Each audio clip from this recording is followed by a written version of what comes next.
लीजिए सुनिए जयशंकर प्रसाद की लिखी कहानी प्रतिमा। वाचन समीर गोस्वामी का है। जब अनेक प्रार्थना करने पर भी, यहां तक कि अपनी समस्त उपासना और भक्ति का प्रतिदान मांगने पर भी कुंज बिहारी की प्रतिमा न पिघली, कोमल प्राणों पर दया न आई, आंसुओं के अर्थ देने पर भी न पसीजी और कुंजनाथ किसी प्रकार देवता को प्रसन्न न कर सके। भयानक शिकारी ने सरला के प्राण ले ही लिए, किंतु पाषाणी प्रतिमा अचल रही। तब भी उसका राग भोग उसी प्रकार चलता रहा। शंख, घंटा और दीपमाला का आयोजन यथा नियम होता रहा। केवल कुंजनाथ तब से मंदिर की फुलवारी में पत्थर पर बैठकर हाथ जोड़कर चला आता। कुंज बिहारी के समक्ष जाने का साहस नहीं होता। न जाने मूर्ति में उसे विश्वास ही कम हो गया था कि अपनी श्रद्धा की, विश्वास की दुर्बलता उसे संकुचित कर देती। आज चांदनी निखर रही थी। चंद्र के मनोहर मुख पर रीछ कर सुरबालाएं तारक कुसुम की वर्षा कर रही थी। स्निग्ध मलयानिल प्रत्येक कुसुम स्तवक को चूमकर मंदिर की अनेक मालाओं को हिला देता था। कुंज पत्थर पर बैठा हुआ सब देख रहा था। मनोहर मदमोहन मूर्ति की सेवा करने को चित्त उत्तेजित हो उठा। कुंजनाथ ने सेवा पुजारी के हाथ से ले ली। बड़ी श्रद्धा से पूजा करने लगा। चांदनी की आरती लेकर जब देव विग्रह के सामने युवक कुंजनाथ खड़ा हुआ, अकस्मात मानसिक वृत्ति पलटी और सरला का मुख स्मरण हो आया। कुंज बिहारी की प्रतिमा के मुखमंडल पर उसने अपनी दृष्टि जमाई। मैं अनंत काल तक तरंगों के आघात, वर्षा, पवन, धूप, धूल से तथा मनुष्यों के अपमान, श्लाघा से बचने के लिए गिरी गर्भ में छिपा पड़ा रहा। मूर्ति मेरी थी या मैं स्वयं मूर्ति था, ये संबंध व्यक्त नहीं था। निष्ठुर लोह अस्त्र से जब काट कर मैं अलग किया गया, तब किसी प्राणी ने अपनी समस्त सहृदयता मुझे अर्पण की। उसकी चेतावनी मेरे पाषाण में मिली। आत्मानुभव की तीव्र वेदना, ये सब मुझे मिलते रहे।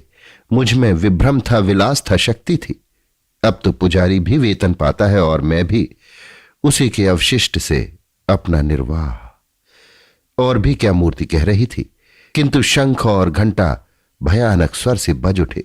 स्वामी को देखकर पुजारी लोगों ने धातु पात्रों को और भी वेग से बजाना आरंभ कर दिया। कुंजनाथ ने आरती रख दी।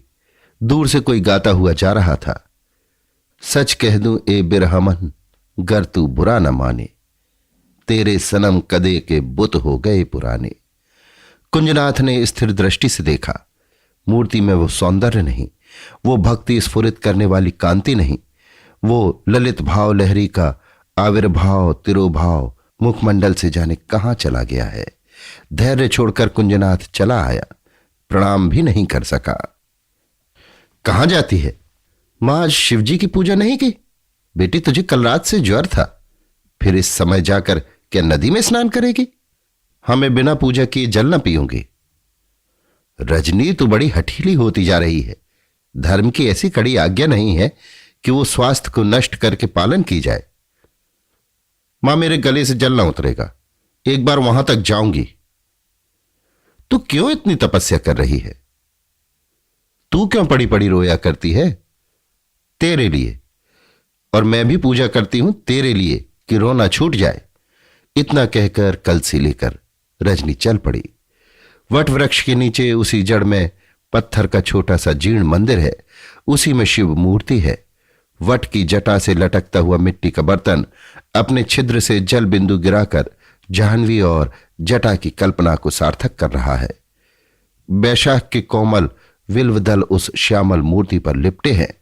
गोधूली का समय, शीतल वाहिनी सरिता में स्नान करके रजनी ने दीपक जलाकर आंचल की ओट में छिपाकर उसी मूर्ति के सामने लाकर धर दिया। भक्तिभाव से हाथ जोड़कर बैठ गई और करुणा, प्रेम तथा भक्ति से भगवान को प्रसन्न करने लगी। संध्या की मलिनता दीपक के प्रकाश में सचमुच वो पत्थर की मूर्ति मांसल हो गई। प्रतिमा में सजीवता आ गई। दीपक की लौ जब पवन से हिलती थी, तब विदित होता था कि प्रतिमा प्रसन्न होकर झूमने लगी है।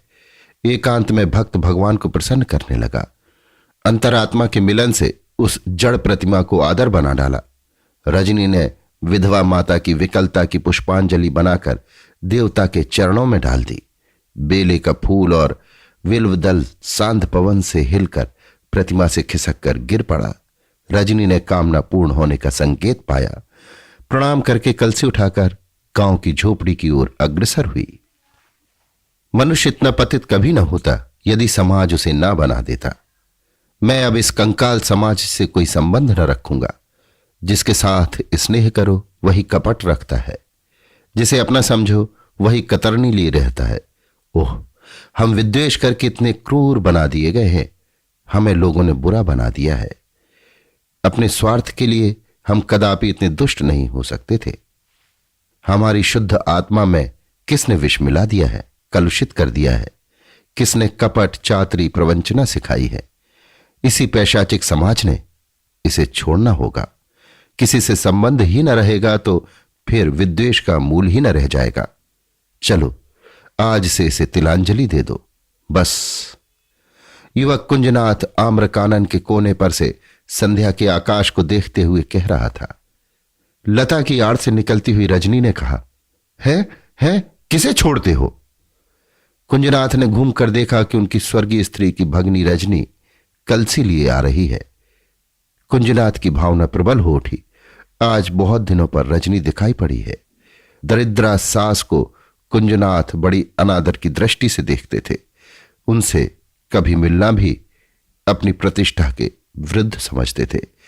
जब से सरला का देहांत हुआ तब से और भी। दरिद्र कन्या से ब्याह करके उन्हें समाज में सिर नीचा करना पड़ा था। इस पाप का फल रजनी की मां को बिना दिए, बिना प्रतिशोध लिए कुंजनाथ को चैन नहीं। रजनी जब बालिका थी कई बार बहन के पास बैठकर कुंजनाथ से सरल विनोद कर चुकी थी। आज उसके मन में उस बालिका सुलभ चांचल्य का उदय हो गया।